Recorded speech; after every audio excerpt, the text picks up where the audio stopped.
Muy buenos días, siendo las 10 de la mañana, nuestra firma RSM Panamá, miembro de la red internacional RSM International, con oficinas en más de 120 países a nivel mundial, les da la más cordial bienvenida a nuestro evento denominado Retos y Oportunidades del Negocio Fiduciario en Panamá y en la región. Mi nombre es Edwin Ríos, soy socio de los servicios de Risk Advisory aquí en RSM Panamá y voy a tener el honor de apoyarles con la guía y facilitando el evento, y no sin antes pues presentarles a nuestros panelistas de lujo que tenemos el día de hoy. Nos acompaña por parte de la Superintendencia de Bancos el licenciado Manuel Castillo. Manuel Castillo es gerente de supervisión fiduciaria en la Superintendencia de Bancos de Panamá. Es licenciado en Finanzas y Administración Bancaria, como MBA en Administración de Empresas. Cuenta con más de 30 años de experiencia en el sector bancario y fiduciario panameño. Fue miembro del equipo de la Superintendencia de Bancos para la elaboración de la Ley 21, que es la ley que reglamenta hoy en día a la fiduciaria desde el año 2017. Por otro lado, Lester nos va a estar acompañando con la parte de perspectivas regulatorias y modelos de supervisión fiduciaria. Luego, como segundo bloque de nuestro evento, vamos a tener a dos directores ejecutivos y gerentes generales de fiduciarias locales aquí en Panamá. Nos acompaña el día de hoy Néstor Brose, gerente general de M&G Trust. Néstor es licenciado en Derecho y Ciencias Políticas, licenciado en Banca y Finanzas. Es abogado fiduciario con 18 años de experiencia en el sector fiduciario y financiero. Es gerente general de M&G Trust, expresidente y exdirector de STEP Capítulo Panamá, así como también expresidente del Club Rotario Pacífico Ciudad de Panamá.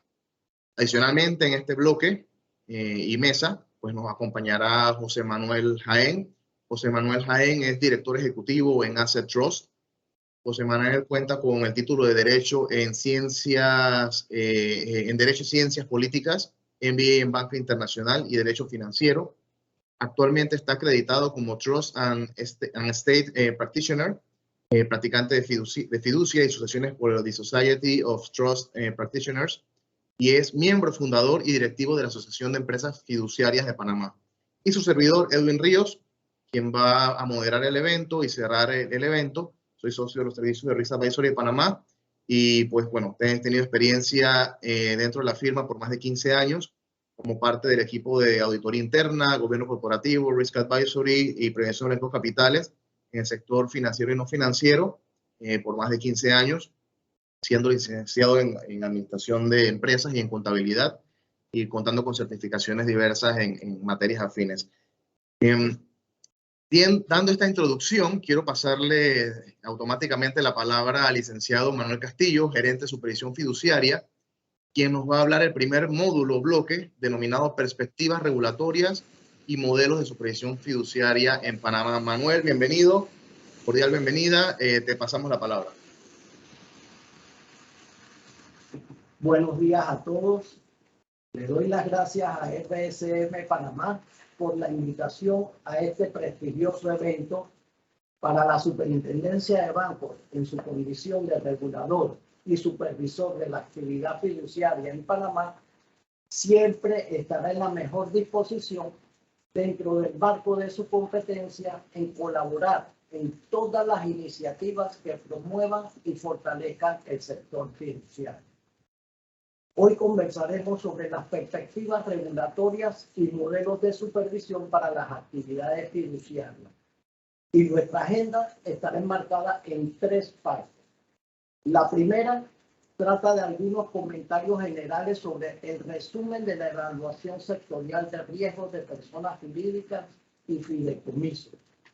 La segunda, sobre las perspectivas regulatorias. Y la tercera, sobre modelos de supervisión para las actividades fiduciarias. Iniciaremos comentándoles en términos muy generales sobre el resumen de la evaluación sectorial de riesgos de personas jurídicas y fideicomisos y la estrategia de mitigación de los riesgos, la cual es muy importante para conocer los riesgos de lavado de activos que afectan al sector corporativo y fiduciario y generan los mecanismos para combatir esos riesgos. También para prevenir el uso inadecuado de las personas jurídicas y fideicomisos panameños para proteger la integridad del sistema financiero del país y evitar daños a la reputación nacional y del sector. Finalmente, dar cumplimiento a los estándares del GAFI. Esta evaluación se realizó con la participación de un grupo de instituciones liderados por la Comisión Nacional contra el Blanqueo de Capitales y la participación del sector privado en la evaluación a través de talleres y en la recopilación de información. El periodo de análisis de esta evaluación contó información tanto cualitativa como cuantitativa del periodo 2016 a 2020. Entre algunas vulnerabilidades identificadas está el uso de miembros provistos por agentes residentes para las personas jurídicas y la flexibilidad en la conformación de fideicomisos. La evaluación indica que de acuerdo con estudios de casos realizados y en términos generales, existe dificultad de acceso inmediato de la información del beneficiario final de un fideicomiso, concluyendo que existe un nivel medio alto de riesgo del uso de los fideicomisos constituidos en Panamá para la comisión del delito de lavado de activos. Es importante señalar que antes del periodo de análisis de esta evaluación, la Superintendencia de Bancos de Panamá emitió el Acuerdo 12-2015 relacionado a la prevención del uso indebido de los servicios bancarios y fiduciarios, con el objetivo de generar mecanismos para combatir el riesgo de lavado de activos con medidas de mitigación que permitan resguardar la transparencia, competitividad y cumplimiento del sector. Como parte de la estrategia para el cierre de las brechas identificadas, la Superintendencia de Bancos se encuentra evaluando dicho acuerdo para realizar ajustes necesarios con el objetivo de robustecer el sistema de prevención del uso indebido de los servicios bancarios y fiduciarios. Este documento lo pueden visitar para mayor referencia en la página web de la Superintendencia de Bancos. Quiero hacer un paréntesis y comentarles dentro de las perspectivas regulatorias sobre algunos aspectos que introduce la Ley 21 del 10 de mayo del 2017, que establece las normas para la regulación y supervisión de los fiduciarios y del negocio de fideicomiso y dicta otras disposiciones. Debemos tener presente que la Ley 1 del 5 de enero de 1984 no ha sido derogada, sino sustancialmente modificada. Sin embargo, el Decreto Ejecutivo 16 de 1984, que reglamenta la Ley 1 de 1984, fue derogado en su totalidad.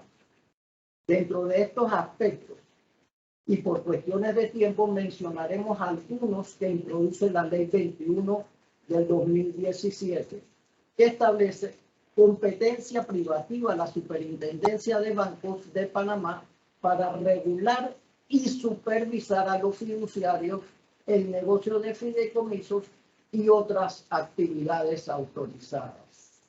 Se establece la obligación de contar con una licencia fiduciaria. Se limitan las actividades que puede realizar la fiduciaria. Se establece un capital mínimo neto de pérdidas de 150,000 balboas para solicitar y mantener una licencia fiduciaria. Incluye la presentación anual de un estado financiero auditado de los fideicomisos administrados, que incluya todos los fideicomisos administrados por la fiduciaria.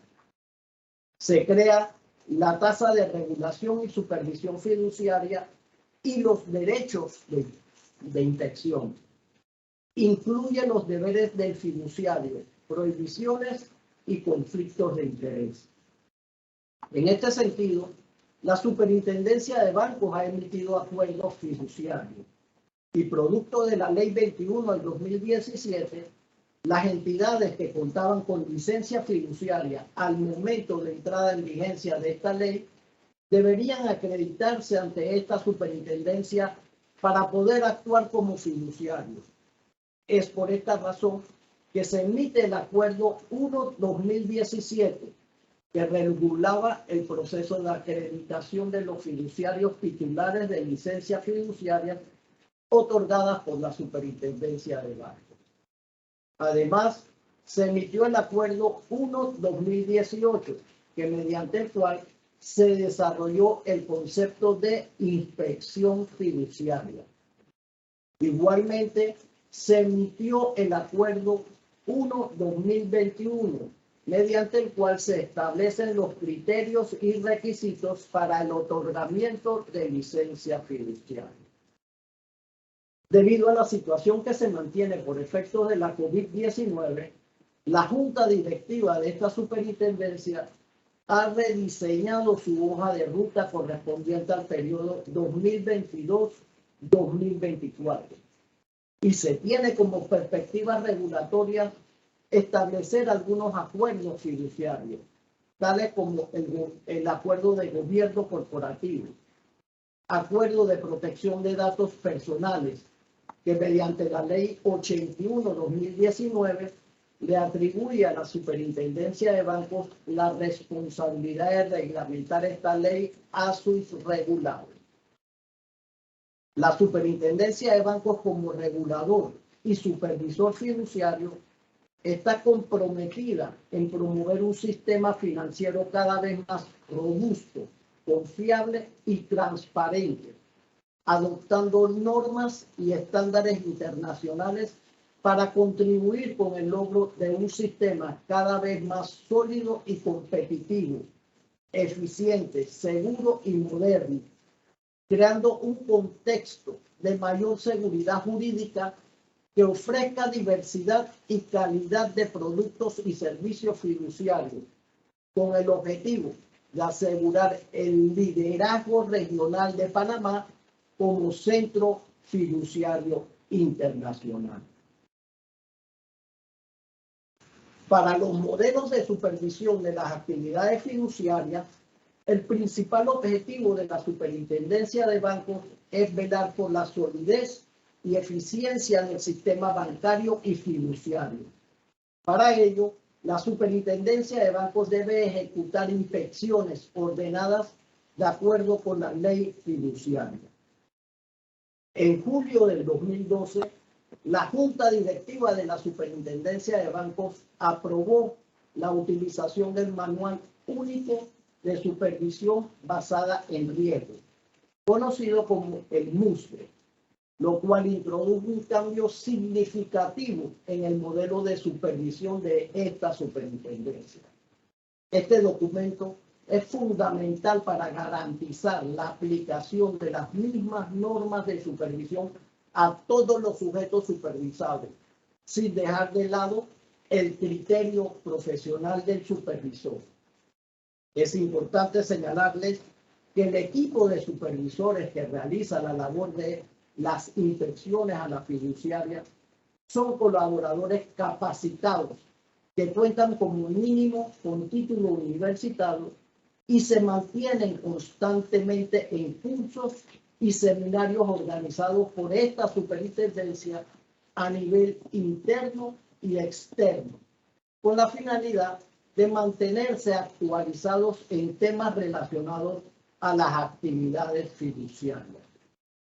Se define un plan de inspecciones de Panamá conocido como PIF, que contiene el listado de las entidades fiduciarias que serán inspeccionadas durante el ciclo anual de inspección, indicando para cada uno el tipo de visita a realizar.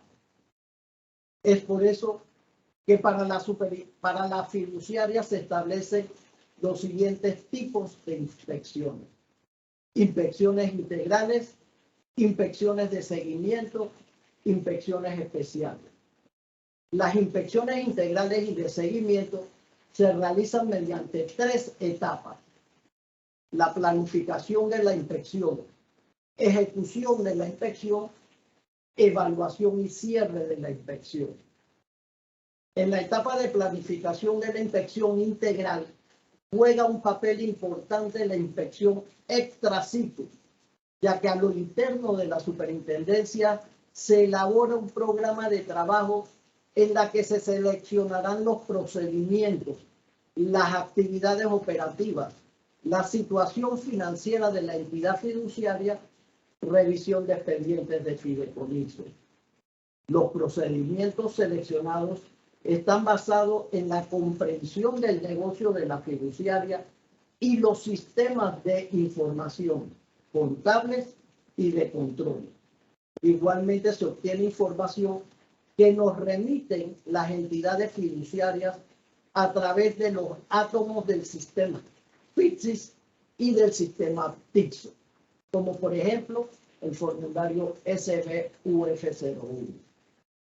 La Superintendencia de Bancos desarrolló el sistema de transferencia de información digital de los sujetos obligados, conocidos por todos como el TIXO, para que las entidades puedan realizar el envío de la información de forma automática, segura y eficaz, que permita disminuir de manera importante los tiempos de entrega y recepción de la información, tanto de los reportes requeridos por ley como la solicitud de información requerida para las inspecciones integrales y de seguimiento.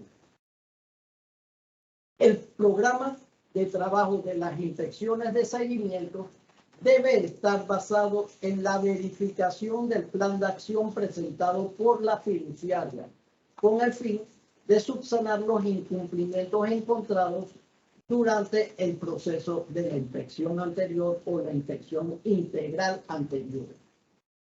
En la ejecución de la inspección integral, esta etapa está basada en los procedimientos seleccionados y asignados ya a cada supervisor. Estos procedimientos comprenden los componentes de gobierno corporativo y normatividad. Les comento que en el componente de gobierno corporativo, que se tiene como perspectiva reglamentar este tema para el periodo 2022-2024, la Superintendencia de Bancos supervisa este tema y las debilidades surgidas en las inspecciones son tratadas como recomendaciones. Es muy importante mencionar que las entidades fiduciarias se han ido adaptando a esta cultura de gobierno corporativo, que estamos seguros de que al momento de reglamentarse este tema no será de mayor problema. En el desarrollo del componente de normatividad se toman en consideración las normas fiduciarias vigentes como la Ley 21/2017, Ley 1 de 1984, Ley 23 del 2015, acuerdos y resoluciones emitidas por la Superintendencia de Bancos, incluyendo las emitidas para el envío de información. En la ejecución de la inspección de seguimiento se evaluará el cumplimiento de los hallazgos, indicando el número de hallazgos que han sido subsanados y los que se encuentran pendientes de subsanar, así como los nuevos hallazgos que surgieron durante esta evaluación. En la evaluación de cierre de la inspección integral, en esta etapa se realiza una reunión de cierre con la fiduciaria, donde se le comunican los resultados de la inspección. Estos resultados fueron comunicados previamente en distintas reuniones con el personal de la fiduciaria, informándoles sobre los avances de inspección y los posibles hallazgos que al momento pudieran estar surgiendo. En esta etapa, los supervisores de la Superintendencia de Bancos realizan la confección de la matriz de hallazgos y recomendaciones y se le otorga un plazo de 20 días hábiles a la fiduciaria para que nos envíen el plan de acción para subsanar los hallazgos y posteriormente deben enviar los avances del cumplimiento de estos con una frecuencia trimestral. En la evaluación y cierre de la inspección de seguimiento, se actualizará la matriz de hallazgos y recomendaciones de la inspección anterior o de la inspección integral anterior, colocando los hallazgos pendientes por subsanar y los nuevos hallazgos. Finalmente, en el proceso de supervisión de inspecciones especiales, se hacen inspecciones especiales como solicitudes de licencia, para cancelación de licencia fiduciaria y cualquier otra que surja de algún hecho de importancia que por su naturaleza requieran realizar una inspección, como por ejemplo alguna noticia relevante, algún fideicomiso que requiera revisarse, entre otros. Muchas gracias por su atención.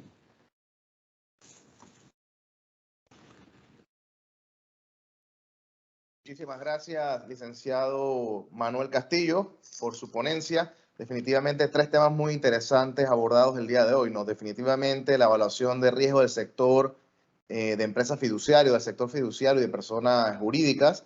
Esto pues debemos revisar y anticipar si esto va a tener un impacto en la normativa, lo podemos conversar más adelante. Por otro lado, las perspectivas regulatorias actuales que usted ha brindado, en resumen, creo que ha sido muy atinado desde el punto de vista de conocer cuáles son los requisitos actuales para el cumplimiento de la Ley 21, así como también los nuevos acuerdos que van a venir surgiendo. Ya mencionó número 1 en gobierno corporativo y número 2 en protección de datos.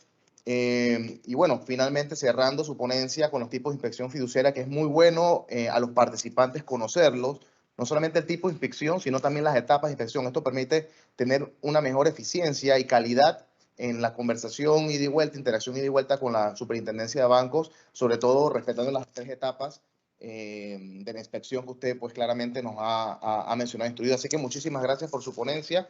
Vamos a pasar ahora al siguiente bloque, que viene siendo la actualidad, perspectiva y tendencias del negocio fiduciario de cara al futuro. Nos va a acompañar, como mencionamos al inicio de la presentación, Néstor Brose, que es el gerente general de la fiduciaria M&G Trust.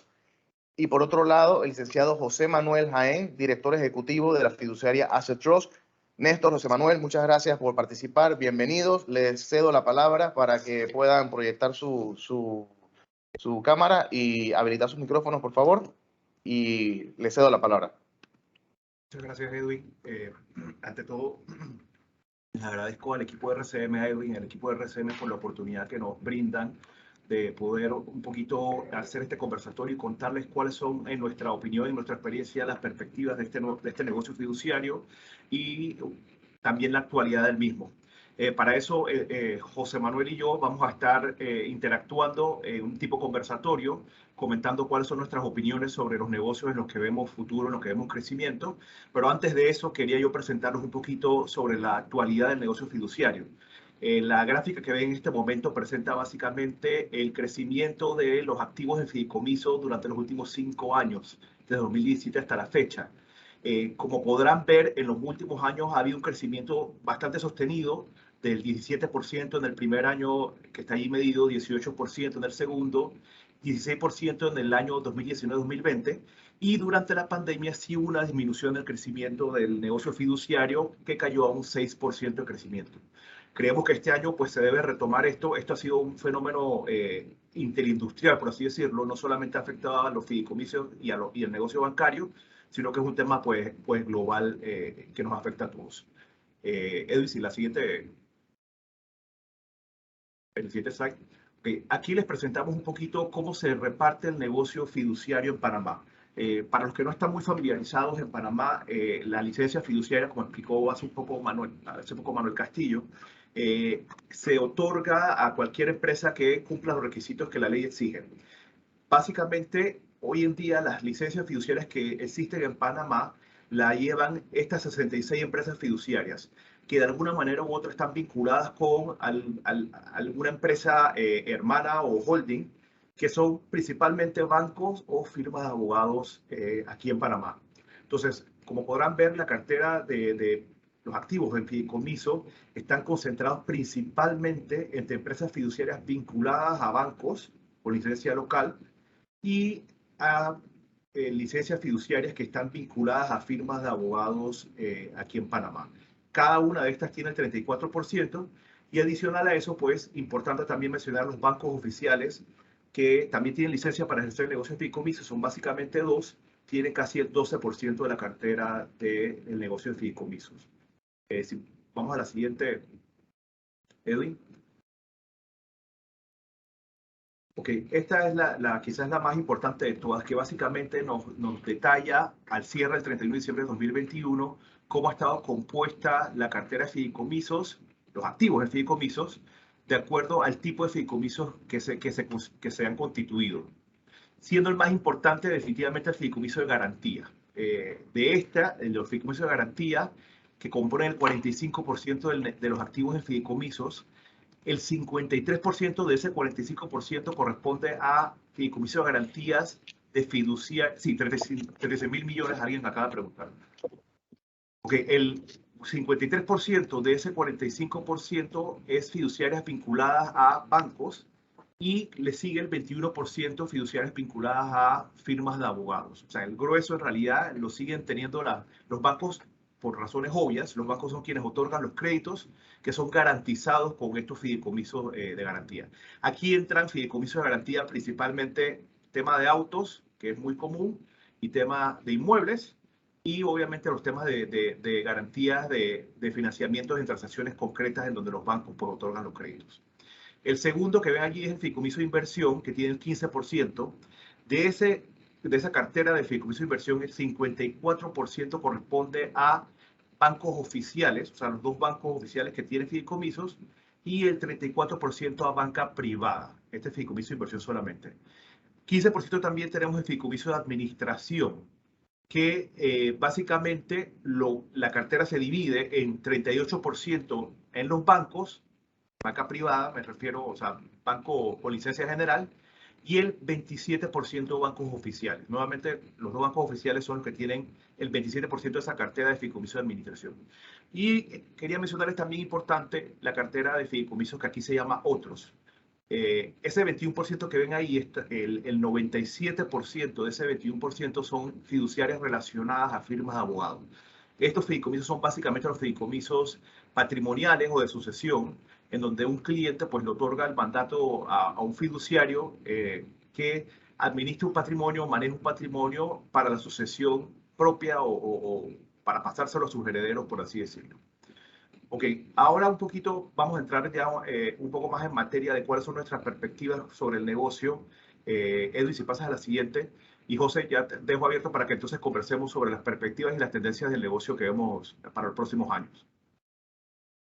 Gracias, Néstor. Un placer a todos. Sí, básicamente nos hemos distribuido esto para alternarnos. Les voy a hablar un poquito sobre los fideicomisos de garantía en materia comercial local aquí en Panamá. Sin duda es el segmento más importante que compone el sector de fiducia por tipos aquí, 45%. Dentro de las tendencias, este tipo de fiducia, en conjunto con la atención de fiducia para transacciones locales, ha tenido un crecimiento muy importante, particularmente desde la pandemia hasta ahora. Consideramos que es el segmento que más ha crecido. Acá básicamente uno puede incorporar todo tipo de bien en fiducia, en cualquier tipo de fiducia, y en la garantía en general lo más común es autos, inmuebles, bienes muebles que puedan ser identificados, que sean objeto de registro. Aquí hablamos de imprentas, máquinas, procesadoras, plantas de energía, todo bien que pueda ser identificable. Documentos negociables, por supuesto, títulos, valores, acciones, lo más común. Usos. Bueno, los principales usuarios de estos definitivamente que son acreedores, el sistema financiero local, bancos y entidades financieras, y en transacciones puntuales de compraventa. para garantizar operaciones puntuales, compraventas, también para desarrollo, construcción, el fideicomiso que se usa muchísimo, el fideicomiso para financiamiento de proyectos de construcción, manejo de la línea, manejo de fondos, recibo de fondos en el fideicomiso, hay muchas modalidades. Solamente detentar la garantía, o sea, la tierra y las mejoras, recibo de flujo, relaciones con compromitentes compradores, cobros de carta promesa de pago, cobros de anticipos, y hay alguna fiducia incluso que se encarga de desarrollar proyectos inmobiliarios o partes de ellos con mandatos específicos. En Colombia se hace mucho esto. Esto está bastante, tal vez Colombia tiene regulaciones un poquito más, está más cercado, está más normado. Acá virtualmente uno en el negocio de la construcción puede manejar en fiducia casi todo.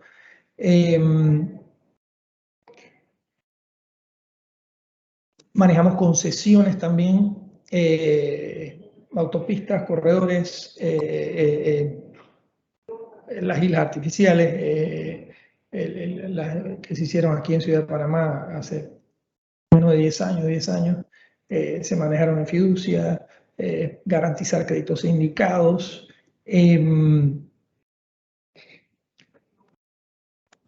La ley 21/2007 de la que habló el licenciado Castillo introdujo reformas al régimen de fiducia en general. Introduce garantías también a los deudores. Cuando el bien que otorga en fiducia está garantizado por un fideicomiso que es bien, sea el mismo acreedor o parte del grupo económico del acreedor. Se introdujeron garantías importantes para los deudores ahí. Todo lo que tiene que ver con el proceso de ejecución. Esas son las generalidades de los usos del fideicomiso de garantía local. Con eso lo dejo con Néstor para que les hable un poquito de los usos en M&A, fusiones y adquisiciones. Gracias, José. Pusimos esta segunda como una área de crecimiento porque este es un negocio que a nivel local ha tenido un crecimiento en los últimos años. No tanto producto de la pandemia, sino una realidad global. Las empresas cada vez están adquiriendo más competidores. Y dentro de este giro de negocios, tenemos que recordar que Panamá no es solamente una plaza financiera y fiduciaria importante, sino también una plaza legal. Muchos clientes en transacciones a nivel latinoamericano utilizan firmas de abogados panameñas y, por tanto, fiduciarias panameñas para garantizar transacciones de merger and acquisitions. Eso no solamente con negocios locales, sino con negocios regionales. Nosotros hemos tenido casos incluso, no solamente con abogados aquí en Panamá, sino con abogados de distintas jurisdicciones en Latinoamérica que nos contactan para que los ayudemos con algún fideicomiso que garantice la transacción que están llevando a cabo en una jurisdicción distinta a Panamá. Creemos que esto es importante mencionarlo porque es una transacción que regularmente no tiene efectos locales, sino más bien a nivel fuera de Panamá, pero que es un área de crecimiento para las fiduciarias que tenemos operaciones en Panamá, porque el hecho de que la holding de alguna de estas compañías sea panameña de alguna manera nos vincula a nosotros y nos permite a nosotros poder entrar como un player en ese tipo de transacciones. Lo pongo a manera de ejemplo, alguna transacción de compra-venta o de adquisición de alguna empresa mexicana por otra empresa mexicana, cuando normalmente alguna de las compañías holding o algunas de las compañías operativas es una sociedad panameña, suele cotizarse también con un fiduciario en Panamá que otorgue o que constituya el fideicomiso de garantía, a pesar de que la operación no se está llevando a cabo en Panamá. Y esto siempre ha sido una ventaja competitiva para nosotros, el hecho de que en Panamá las firmas de abogados son muy fuertes en el tema de merger and acquisitions, y es un tema que nosotros como fiduciarios siempre hemos estado dispuestos a colaborar con los colegas en poder proveerles este tipo de servicio. Creo que una ventaja también competitiva es el hecho de que en algunas jurisdicciones los fiduciarios no tienen un manejo tan internacional como lo hacemos aquí en Panamá. En nuestras fiduciarias aquí en Panamá básicamente manejamos transacciones a nivel global y estamos acostumbrados pues a manejar merger and acquisitions incluso en inglés, a pesar de que no es el idioma oficial en Panamá, y lo hacemos de una forma pues bastante bastante rápida y práctica, y eso es una ventaja muy importante para nosotros. Así que creemos que este es un negocio que hay que ponerle el ojo, porque es un negocio que tiene crecimiento todavía, y hay que estar pendiente de lo que sigue pasando. Así que, José, si sigues, por favor, con el resto. Reestructuración de créditos. Ahí sí me quedó pendiente mencionarles que en Panamá pasó hace un par de años la ley de asociaciones públicas privadas, y ahí cualquier proyecto que sea de modalidad APP, donde el Estado tenga que poner fondos, tiene que obligatoriamente ir en fiducia también, así que debe haber una oportunidad de crecimiento importante, porque todavía no ha salido el primer proyecto APP, entendemos que están trabajando en los pliegos de los primeros, y ahí va a haber una oportunidad muy interesante. Reestructuración de créditos. Por supuesto que este ha sido un nicho de crecimiento enorme durante pandemia, lastimosamente para el tema de deudores. Pero sí hemos visto mucho apoyo de banca local y de entidades financieras para tratar de rescatar estos créditos de alguna manera. Nosotros tenemos una ley de insolvencia que data de 2016, que es específicamente para reestructuraciones, no quiebra, y una ley 212 de 29 de abril de 2021, que es reorganización por efectos de pandemia. Tiene efectos temporales de 2 años y además vence pues en abril de 2023, pero esa además nos otorga facilidades para hacer las reestructuraciones más expeditas incluso. Hay un caso importante, grande, que se ha acogido bajo ese régimen especial, cadena de alimentos, que está ahora mismo acogida a eso y está operando perfectamente como fideicomiso, multiplicidad de acreedores, proveedores,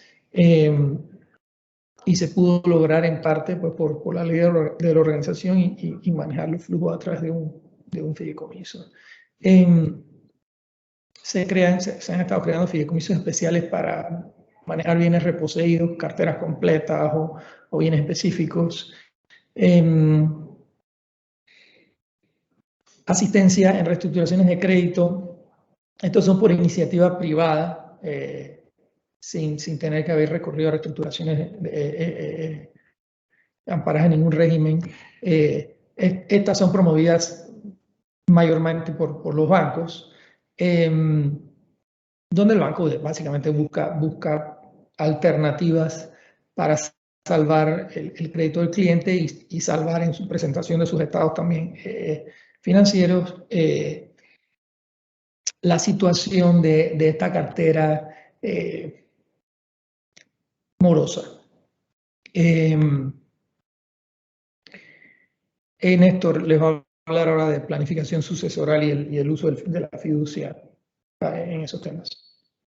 Gracias, José. Bueno, el negocio de planificación sucesorial, el uso del fideicomiso panameño para sucesión, siempre ha sido un negocio importante para las fiduciarias aquí en Panamá. La ley 1 del 84, como mencionó Manuel Castillo, es una ley que todavía está vigente y que sufrió modificaciones en el 2017 con la ley 21. Esta ley, la ley 1 del 84, tiene un fuerte componente del negocio de trust, no tanto el fideicomiso latinoamericano, lo cual ha permitido que siempre los fiduciarios panameños hayan provisto de una forma tranquila y segura el negocio de fideicomisos para sucesión de patrimonios a los herederos.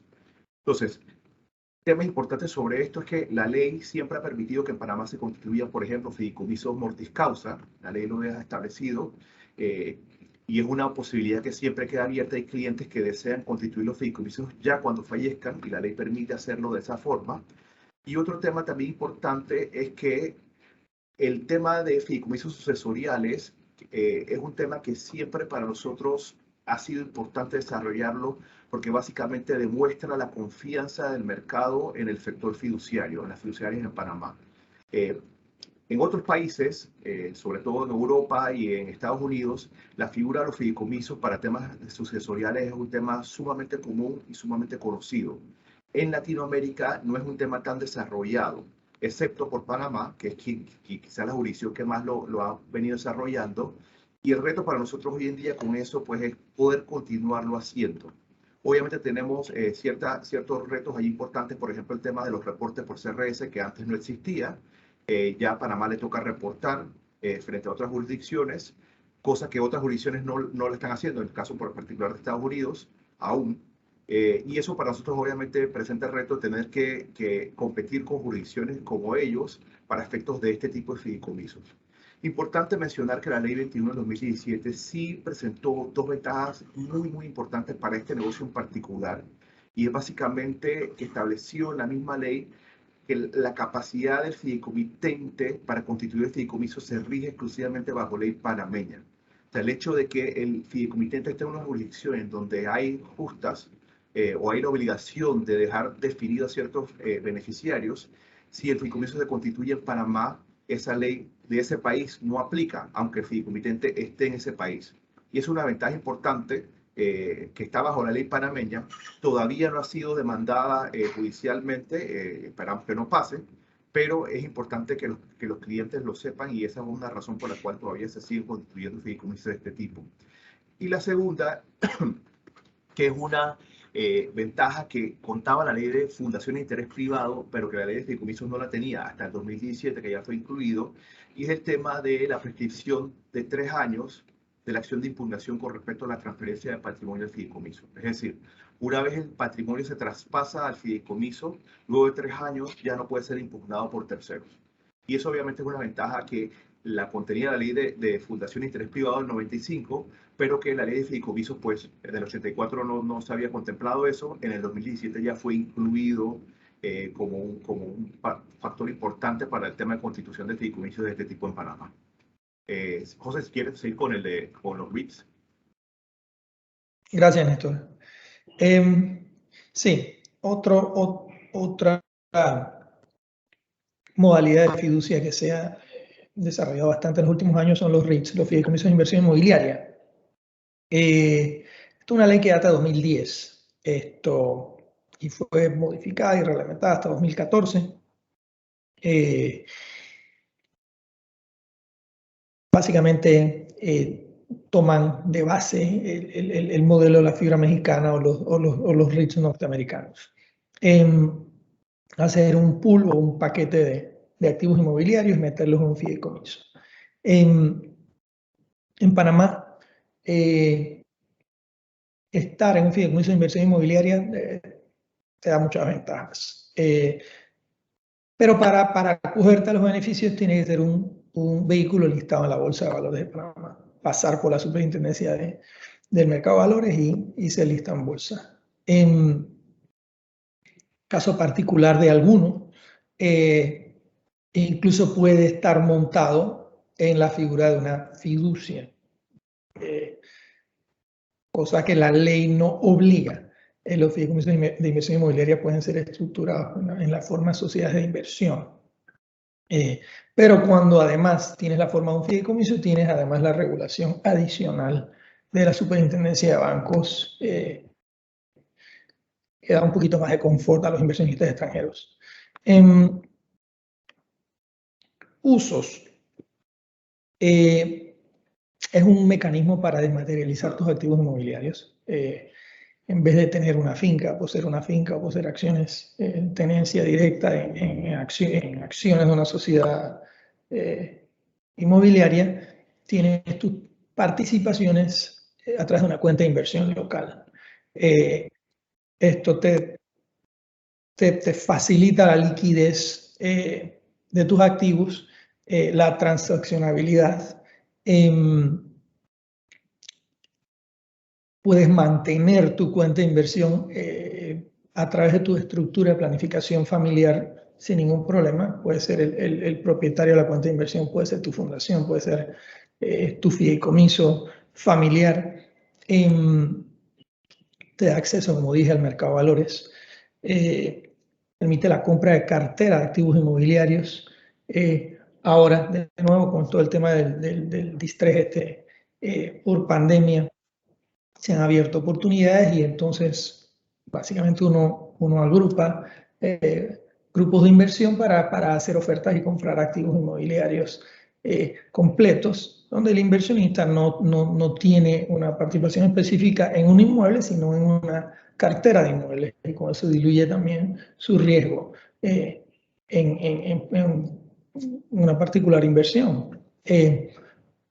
Los REITs tienen prospecto informativo, política de inversión, puede estar invertido en cualquier punto de la República de Panamá y también tener tu cartera diversificada a sí mismo en distintas ciudades, en distintos sectores.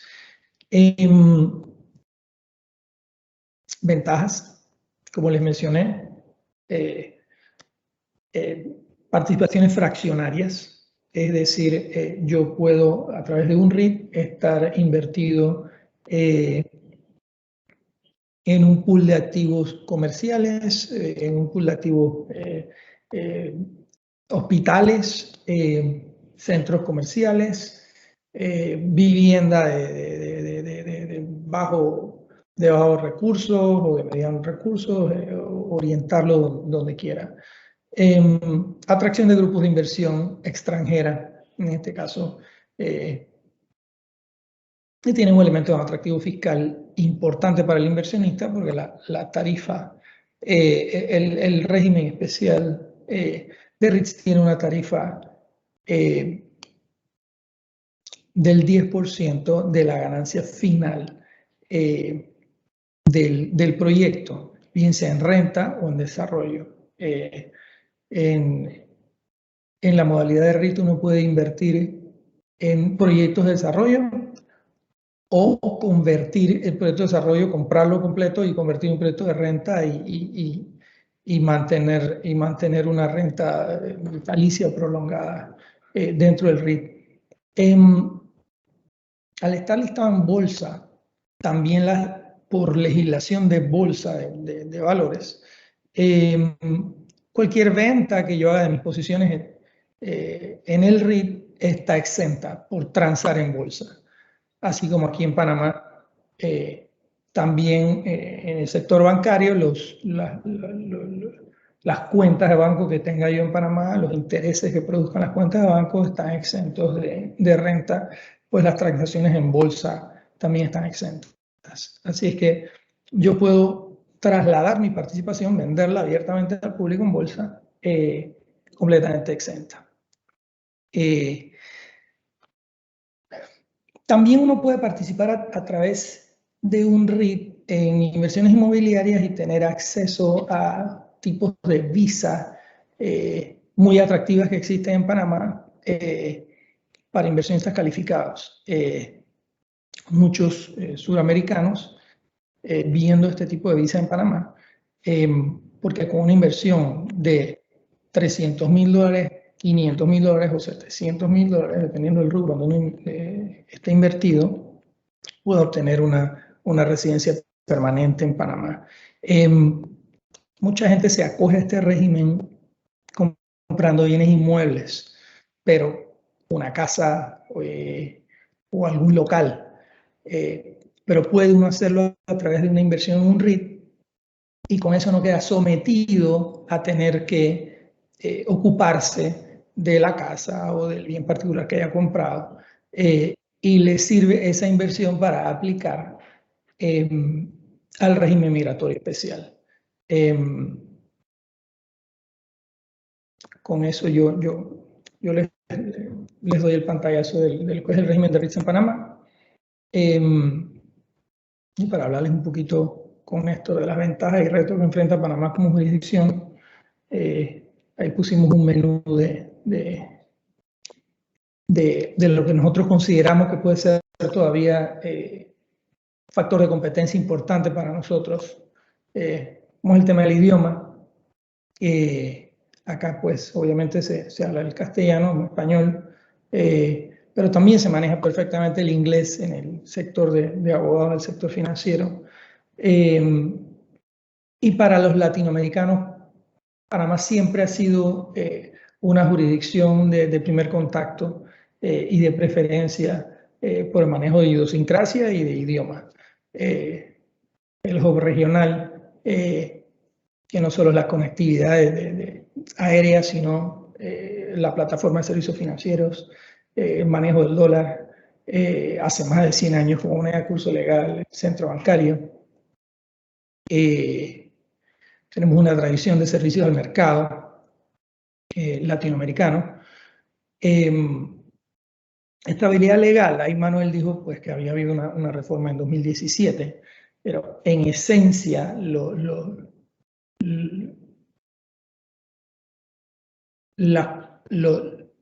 beneficios que otorgó la ley 1 del 84 están intactos. El concepto de fiducia está intacto. Más bien hubo mejoras en la ley 21 del 17. Tenemos un regulador muy robusto. El negocio solo puede ser ejercido por empresas que tengan licencia. Y en Panamá existe una renta territorial, de manera que acá se tributa por lo que se genere en Panamá y no por la renta generada en el resto del mundo, como el caso de Estados Unidos, Colombia, por ejemplo, con sus particularidades. Néstor, ahí si quieres tocar un poquito sobre los retos que tenemos con las jurisdicciones competidoras. Sí, como no, José. Básicamente los retos que nosotros vemos son un poquito un tema de competencia. Nosotros los fiduciarios en Panamá siempre hemos considerado que el negocio de fideicomiso es un negocio que se debe poder exportar para poder generar divisas y poder generar ingresos para la economía, ingresos no solamente de negocios locales, sino de negocios fuera. Y en ese sentido, uno de los retos importantes es el tema de las jurisdicciones competidoras, sobre todo por un tema de reputación que ha afectado en los últimos años a Panamá.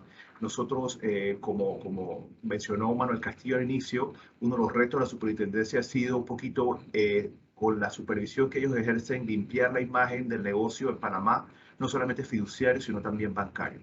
Y creo que en eso es un reto que seguimos teniendo. Estamos colaborando reguladores y regulados para poder que Panamá vuelva a tener ese sitial que siempre ha tenido en la provisión de servicios bancarios y fiduciarios a nivel regional. Y el último reto, que quizás es uno de los más importantes y los más engorrosos, es el reto de debida diligencia. Hace 5 o 10 años atrás, la debida diligencia pues era algo accesorio al negocio nuestro. Hoy en día es casi que la parte más importante del negocio, por las razones que ya todos conocemos, y eso impone un reto para el negocio fiduciario en Panamá, dado que los costos de debida diligencia se han disparado de una forma importante en los últimos años, y los fiduciarios pues hemos tenido que ver cómo hacemos para que la parte de debida diligencia se pueda mantener sostenible sin tener que nosotros por así decirlo, espantar a los clientes con tanta información que le pedimos. Pero esto es un tema que se los menciono para que cada uno, los que son fiduciarios, pues lo tenga en consideración, que es algo que tenemos que que tenemos que tener siempre en mente, porque es algo que los clientes nos comentan. En algunas otras jurisdicciones no son tan estrictos con el tema de debida diligencia, y nos toca a nosotros pues un poquito entrar en las transacciones y ver cómo podemos ayudar a los clientes con esa parte en particular. No sé, José, si querías mencionar algo más o si ya dejamos preguntas y respuestas al final, cuando toque. Sí, yo creo que hemos cubierto, y la idea también del foro era no extendernos demasiado. Muchas gracias, José Manuel y Néstor. La verdad es que bastante nutrida la información que nos han compartido, sobre todo comprimida en estos minutos. Es un tema bastante amplio, hablar pues definitivamente actualidad, perspectivas, tendencias, sobre todo ventajas del negocio fiduciario en Panamá y también con un toque regional de cara al futuro, ¿no? Hay 2 preguntas que tenemos, vamos a darlas para el final, para continuar con el material. Yo quiero concluir en este tercer bloque rápidamente con unas tendencias y reflexiones de lo que han sido los modelos de gobernanza fiduciaria, quizás a nuestra experiencia, siendo auditores internos, asesores, en diversas fiduciarias, pues hemos tenido la oportunidad de experimentar, y es bueno compartirlo, sobre todo para fiduciarias que son más pequeñas o que están, como mencionó Manuel al inicio, de cara a ese proceso de adaptación de sus modelos de gobierno corporativo. Así que quiero prácticamente hablar de 5 tendencias y reflexiones de cara al rol que pues entes claves del gobierno corporativo hoy en día ejecutan. O sea, el modelo de gobernanza fiduciaria, quizás compartirles sanas prácticas que hemos ido pues, experimentando y la idea es trabajar en esta cultura. Ya se mencionó, viene un acuerdo de gobierno corporativo y creo que hoy más que nunca es importante tomar acción, anticipar, prepararnos para que en el momento que llegue el acuerdo estar en sintonía con él. Quiero hablar primero de reflexiones sobre la Junta Directiva. La Junta Directiva hoy en día como máximo organismo por debajo de la Asamblea de Accionistas del gobierno corporativo tiene un rol sumamente importante como consejero del management, consejero de la alta gerencia, de la administración, en todo lo que viene siendo el proceso de direccionamiento o redireccionamiento y calibración estratégica, claro, como resultado de estos cambios, estos impactos, sobre todo tomando en cuenta también los impactos de la pandemia, que hoy en día ha hecho que muchos planes estratégicos hayan cambiado. Entonces, la Junta Directiva hoy en día, fuera de realizar sus labores rutinarias de aprobación, de consejero, pues también tiene un rol sumamente importante de vigilancia. Esta labor de oversight que hoy en día la Junta Directiva o realiza por sí mismo o que tiene que delegar apoyado o con apoyo de sus comités, llámese de auditoría, de prevención y cumplimiento, entre otros, para poder vigilar las prácticas y los requerimientos tanto de gobernanza como de riesgo como de control. Si bien es cierto, hoy en día no hay, a nivel de gobierno corporativo, no hay regulación establecida, pues ya se ha ido adoptando y muchas fiduciarias han ido adoptando pues el Acuerdo 5-2011 de la Superintendencia de Bancos, que claro, aplica para bancos. Sin embargo, ya han ido adoptando muchísimas prácticas y quizá nuestra labor como auditores es también apoyar en este caso a las fiduciarias a irlos encaminando, o sea, ser un business partner de cara a ayudarlos al logro de esos objetivos. El segundo bloque o el segundo rol importante que, ojo, no es regulatorio propiamente hablando, pero ya hoy en día es una opción que pues cada fiduciaria está considerando tener, ya sea integrado o de manera individual, es el comité de auditoría. Yo creo que el comité de auditoría juega un papel sumamente importante en lo que viene siendo el monitoreo de los riesgos integrales, no solamente los riesgos rutinarios, sino los riesgos integrales que de por sí las fiduciarias van a tener. Y a su vez, también llevar de la mano y apoyar a la junta directiva en la vigilancia del logro de esos objetivos estratégicos. Es decir, apoyar también el proceso de calibración estratégica, preocuparse por el logro de esos indicadores, de esas metas, de esas estrategias que han sido definidas como parte del plan de negocio, el plan estratégico. La junta directiva necesita un apoyo ya sea a nivel de ese comité o muy bien delegado y facultado, ya sea la alta gerencia o las auditorías, para que puedan apoyar al logro de las estrategias que hoy en día es la hoja de ruta que pues, toda fiduciaria tiene o debería tener. Otro rol importante del comité de auditoría es que sumamente relevante que tenga o ejerza ese enlace técnico no solamente en lo financiero, sino también se vaya empapando de lo prudencial en cuanto a la junta directiva, en cuanto a la alta gerencia y ser el enlace técnico también con auditores tanto internos como externos, pero también tener un componente de ser ese enlace técnico con la superintendencia de bancos.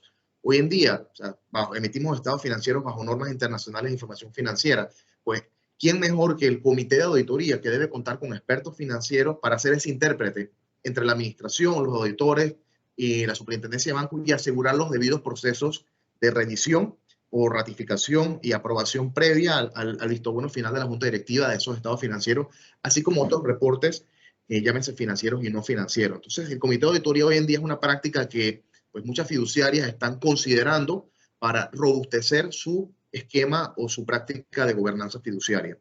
El tercer componente, quizás el más conocido a nivel de comité, está reglamentado por el Acuerdo 10-2015 y todas las modificaciones que la superintendencia ha hecho hasta la fecha, y guarda relación con las labores del comité de prevención y de cara también a la función de cumplimiento. Yo creo que si bien este Acuerdo 10-2015 tipifica muy bien los roles y responsabilidades del comité de prevención, es un acuerdo que menciona aspectos del rol del oficial de cumplimiento.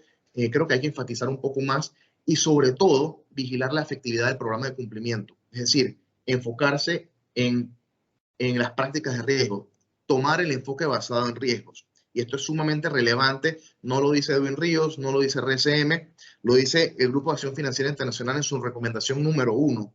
sea, las entidades, personas, sujetos obligados, en este caso financieros, pero bueno, aquí hay abogados, en el caso de los sectores obligados no financieros, deben adoptar el enfoque basado en riesgo, porque significa entre mayor riesgo de lavado, financiamiento de terrorismo tengo como entidad, ya sea a través de mis clientes, productos, servicios, canales o jurisdicciones donde opero, pues mayor cantidad de controles, regulaciones debería poder tener para poder mitigar ese riesgo y que pues mis productos, servicios no puedan, fiduciarios, no puedan ser utilizados para prácticas ilegales, prácticas ilícitas o para introducir dineros provenientes de actividades delictivas.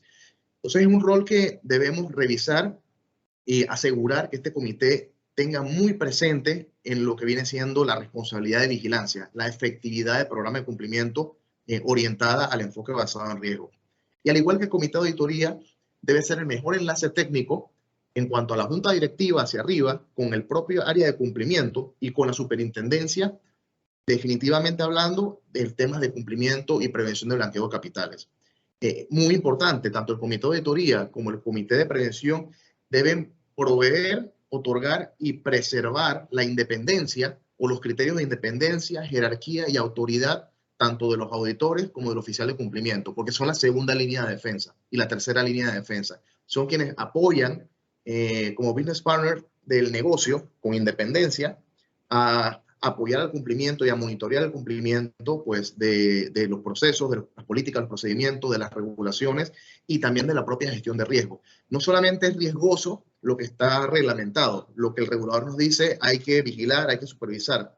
Muchas veces por las propias prácticas, por las formas de hacer negocio, pueden haber otros riesgos y definitivamente hablando de los riesgos emergentes que hoy en día han surgido, Grupo de Acción Financiera Internacional, perdón, para Latinoamérica, AFILAT, por ejemplo, el 8 de abril de 2020 emitió un comunicado y ese comunicado hablaba de riesgos emergentes muy relacionados a las estafas, a usos de esquemas de suplantación de identidad para cometer cualquier cantidad de ilícitos. Y pues es muy importante que ya no solamente nos enfoquemos en la parte de prevención de blanqueo de capitales, sino también en la parte de prevención de fraude y, bueno, cuando se amerite la parte de prevención también de la corrupción. Entonces, como cuarto bloque o reflexión, está el rol de la administración o la alta gerencia, el management, dentro del esquema de gobierno corporativo. Y yo creo que es muy importante que esa hoja de ruta la siga utilizando, manteniendo el enfoque estratégico.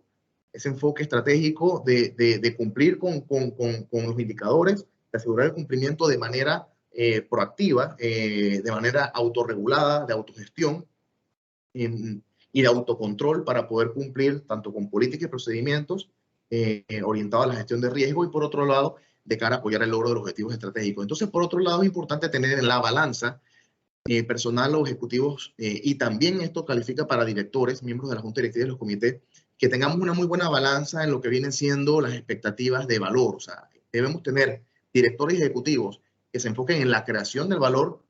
Está mencionando José y en este caso José Manuel, crearle valor al negocio, nuevos servicios, nuevos productos, nuevas jurisdicciones, generar mayor riqueza, hacer negocio, pero sin descartar la preservación del valor, que es la mitigación, evitar la reducción de riesgos a través de multas, sanciones, mitigación propiamente, hablando de riesgo positivo y riesgo negativo.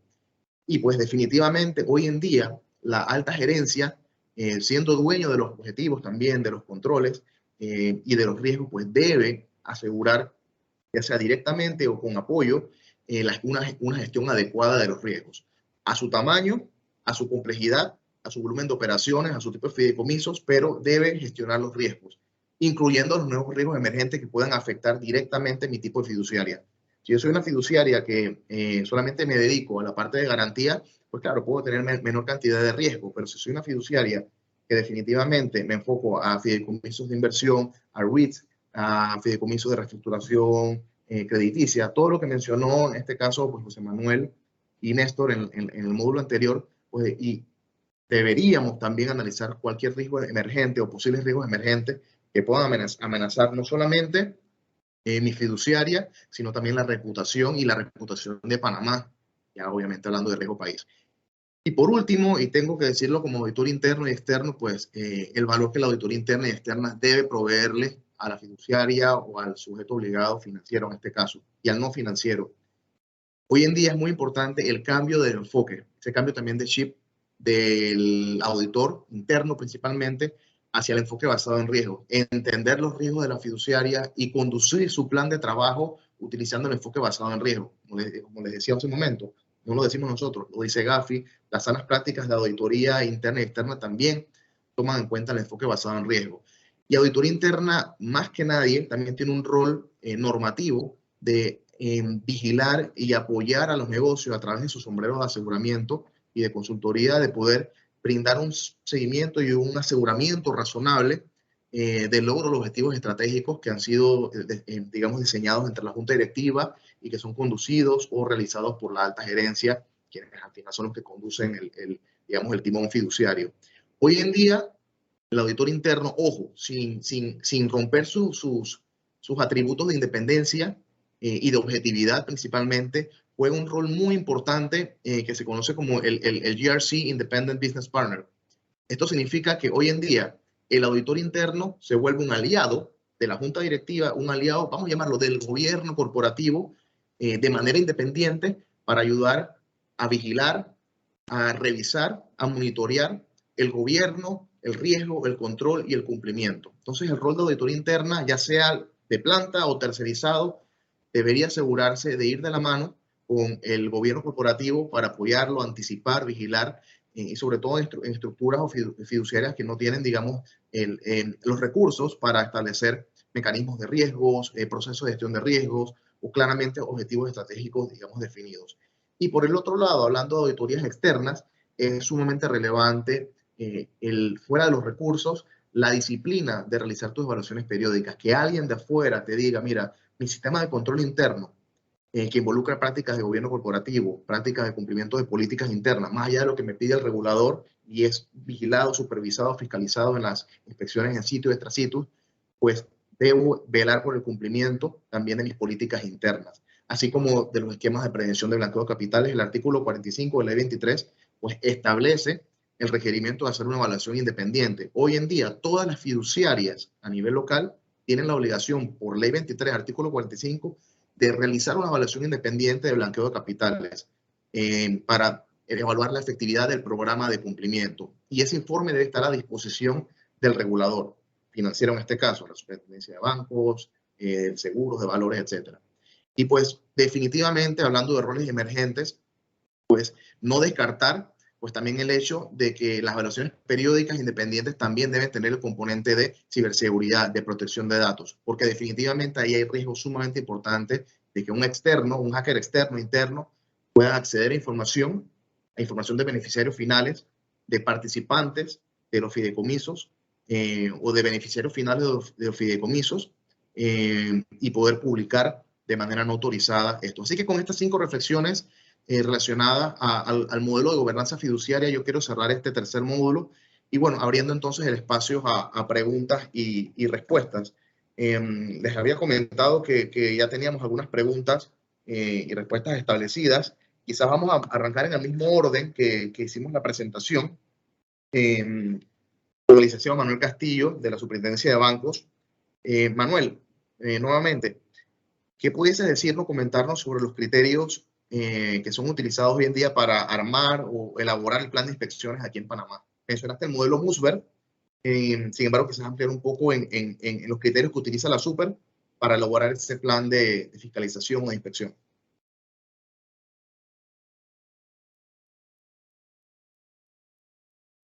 Hola, Manuel.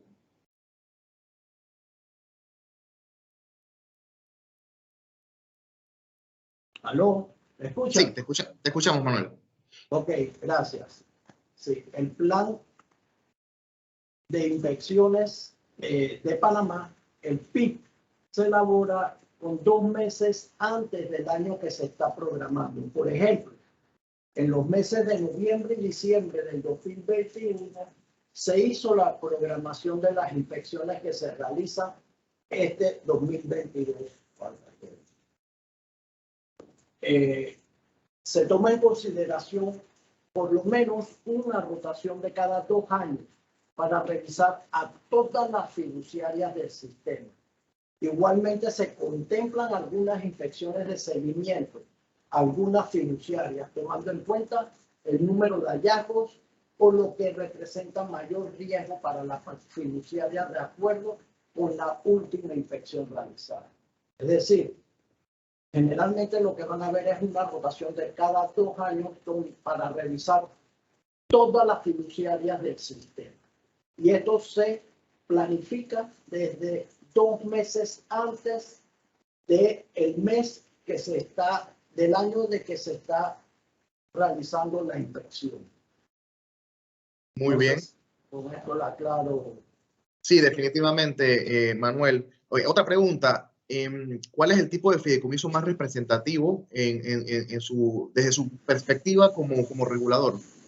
Sí, bueno, tal como las estadísticas las presentó Néstor Brose, que aparecen en la página web de la superintendencia, el fideicomiso de garantía es el de mayor representatividad con 16.7 mil millones de balboas. Esto se debe principalmente a que muchos bancos están utilizando esta figura del fideicomiso para garantizar sus operaciones crediticias que realizan. Muy bien, sí, esto muchas es gracias. 45%, Manuel. Es casi la mitad. Así es. Muy bien. Muchas gracias. Tenemos 2 preguntas. Gracias, licenciado Manuel Castillo. Tenemos preguntas ahora para José Manuel y para Néstor. Nos indican, en los fideicomisos de sucesión testamentaria, ¿qué tanto debemos como fiduciarios tomar en cuenta la ley del país de origen del fideicomitente? Gracias, Edwin. Sí, sobre ese tema en particular, la ley panameña es bastante clara en el sentido de que la ley que aplica para efectos de la constitución del fideicomiso y del traspaso de los activos es la ley panameña. ¿Okay? Importante que quede claro.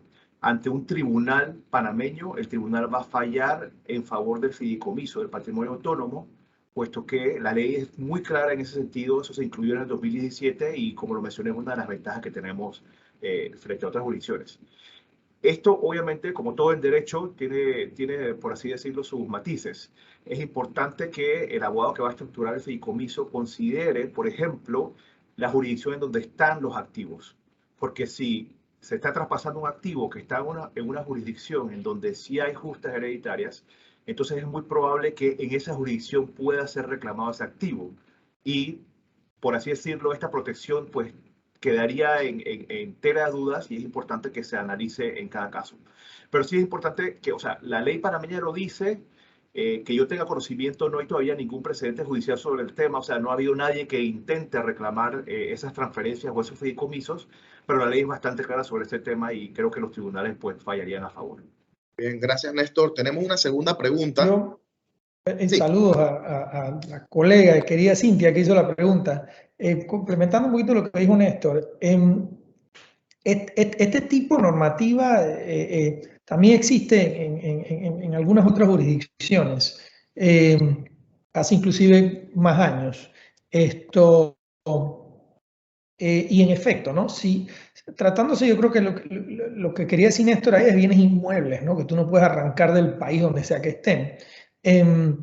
Para todo lo demás se procura que la estructura esté de alguna forma representada en títulos, en acciones y que puedan ser custodiados en otro lugar, ¿no? Y mientras, la recomendación es que mientras más pronto uno empiezan a correr también los periodos de prescripción en los propios países para traspasos, para denunciar traspasos hechos de titularidad de inmuebles, ¿no?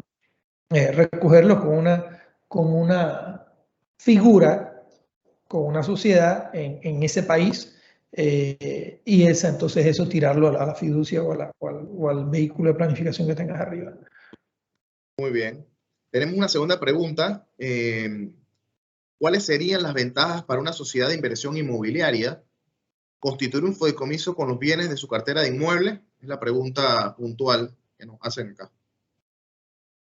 A ver, si entiendo bien, esta es una sociedad de inversión que ya tiene inmuebles. Hombre, la ventaja de constituirse dentro de la forma de un REIT, de una sociedad de inversión inmobiliaria, es, digo, aparte los beneficios fiscales, los que mencioné en la presentación, básicamente le da mucho más libertad de transacción, una habilidad a tu participación. Y te puedes fraccionar, puedes vender parcialmente sin necesidad de disponer de los bienes. Pero a ver, basta ver si la sociedad de inversión ya existe, tú la puedes aportar a un régimen de REIT. Si estás pensando en formar una de cero, pues se captan los fondos a través del REIT y el REIT entonces hace las inversiones inmobiliarias. Pero el REIT también puede adquirir de plano sociedades existentes inmobiliarias e incorporarlas. Hay bastantes modalidades, o negocios andando, o inversiones ya andando, o negocios de cero. No sé si con eso respondo. Sí, claro. Tenemos una tercera pregunta también, en este caso para José Manuel y para Néstor. Más que todo una opinión. ¿Cuál creen que es la razón principal del poco uso del fideicomiso para garantizar préstamos de viviendas en Panamá, siendo el fideicomiso un mecanismo mucho más efectivo que la hipoteca? Si quieres empiezo yo, José. Yo creo que básicamente, o sea, hay dos factores principales. El primero era un tema fiscal que ya fue corregido por la ley 21 de 2017, el tema del traspaso del bien. Ya la ley dice expresamente que cuando se traspasa un bien al fideicomiso, pues no está grabado con los impuestos que correspondan. Había anteriormente una opinión en la DGI que lo tenía contemplado, pero era una opinión sin carácter vinculante por parte de la DGI. Ya hoy en día la ley lo tiene contemplado. Ya con este cambio en el 2017 debería haberse un poquito mejorado la provisión de este tipo de fideicomisos, pero obviamente es un tema que se ve afectado por el segundo factor que para mí quizás es el más importante por el cual no se hace, y es básicamente un tema de costos. Al tener que tener a un tercero involucrado en adición al banco como acreedor, pues obviamente hay un aumento en el costo del financiamiento, y eso es lo que puede que haga que algunos bancos pues decidan continuar con la figura de hipoteca a pesar de todas las desventajas que tienen. Pero creo yo que esa es la principal razón. No sé si José tiene alguna opinión distinta. Es exactamente lo mismo con la particularidad de que sí hay ya se está viendo más, ya se está viendo más el uso, ya masificado, con algunas entidades bancarias, ¿no? Pero sí, esas son las razones en esencia. Muy bien. Muchas gracias, Néstor, José Manuel. Manuel, quisiéramos cerrar pues nuestro evento ya pasada las 11 de la mañana, pues con una reflexión final, algo que quieran compartirnos desde el punto de vista como ejecutivos de negocio, o Manuel Castillo en su perspectiva de regulador, algo que quieran comentar rápidamente para cerrar el evento y poder despedirnos. Dejo el micrófono abierto al que quiera aportar algo adicional. Bueno, yo creo, por parte mía, pues agradecerte, Edwin, por la idea de generar este panel de discusión. Obviamente aquí no hemos podido mencionar todos los temas que creemos que tienen algún potencial, solamente queríamos ponerlos sobre la mesa para que de aquí se genere una discusión. Me alegra mucho también que Manuel haya podido participar con nosotros como regulador. Definitivamente que son retos enormes para la industria. Siempre hemos tenido retos en nuestra jurisdicción como tal, y yo creo que este no va a ser el último reto que tengamos. Siempre va a haber oportunidad de mejora, y creo que con discusiones como las que tenemos hoy, pues se genera, por así decirlo, el espacio para que hagamos nuestro examen y podamos ver hacia dónde vamos como jurisdicción. Y creo que eso es muy valioso, Edwin, y le agradezco pues a RCM la oportunidad de permitirnos participar en este tipo de discusión.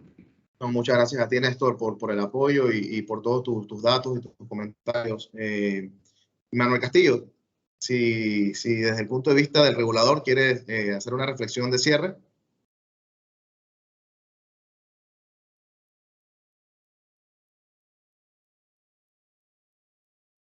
Siempre la superintendencia de bancos está abierta para colaborar con todas las iniciativas que promuevan y fortalezcan al sector fiduciario.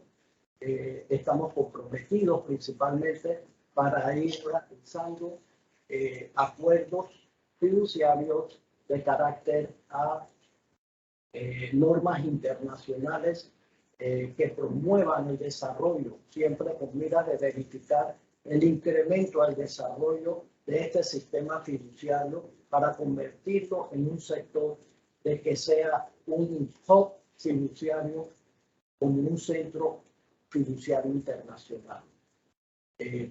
Las puertas de la superintendencia siempre están abiertas para cualquier información que requieran.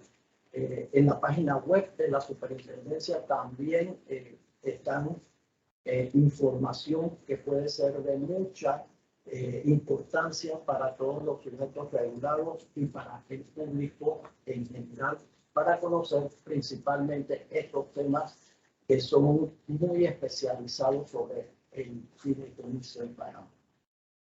Muchísimas gracias, Manuel Castillo, de la Superintendencia de Bancos. José Manuel, ¿alguna reflexión de cierre? Para poder gracias, Edwin. Gracias por promover esto. Básicamente, la jurisdicción siempre ya tiene 100 y pico años, siempre ha estado ahí. Los profesionales de alto nivel siempre hemos estado empujando nuestro país y así seguiremos. Yo creo que en Latinoamérica nos conocen por dar servicio de excelencia y por llevar nuestros productos y ser pioneros en muchas cosas, ¿no? Esperamos seguir siendo. Muy bien, muchas gracias, José Manuel, Néstor Brose y Manuel Castillo, de la Superintendencia de Bancos, por aceptar la invitación de RCM a este evento. La verdad que para nosotros muy complacido del material que nos han compartido, de las tendencias y la actualidad del negocio fiduciario, un negocio sumamente interesante, muy particular. Y bueno, quedaremos entonces en contacto para futuros eventos. Ahora podemos contar nuevamente